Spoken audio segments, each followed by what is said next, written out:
Perfume ताजिर Piyush Jain को इतवार की रात उत्तर प्रदेश के कन्नौज से सेंट्रल जीएसटी ने गिरफ्तार कर लिया। पीयूष जैन को आज कानपुर की अदालत में पेश किया जाएगा। माना जा रहा है कि सेंट्रल जीएसटी कोर्ट से पूछताछ के लिए पीयूष जैन की तहवील तलब कर सकती है। इसके साथ ही पीयूष के दोनों बेटे पहले ही हिरासत में हैं।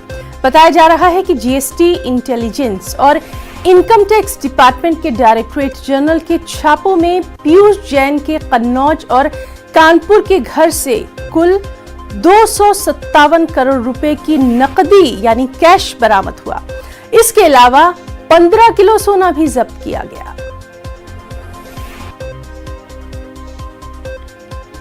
कानपुर से हमारे साथ मौजूद हैं हमारे नुमाइंदे संदीप सविता। संदीप, आपसे जानना चाहेंगे, पीयूष जैन को आज अदालत में पेश किया जाएगा। बहुत ही अहम इस कार्रवाई को माना जा रहा है।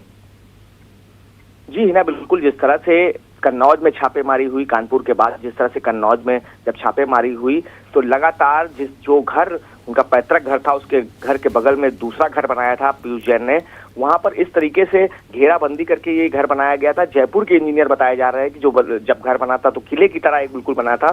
जो दरवाजे वहां पर 8 दरवाजे लगे थे और जब वहां पर जांच शुरू हुई है, दरवाजे बहुत मुश्किल खुले हैं। जब जांच शुरू हुई तो फर्श से लेकर सीलिंग से लेकर के सीढ़ियों तक के जो है पैसे निकले हैं। यहाँ तक की जो बिस्तर और सारी चीजों में जो पैसे निकले हैं। अब तक का जो कैश की बात की जाए 257 करोड़ रुपए कैश बताया जा रहा है कि बरामद हो चुका है।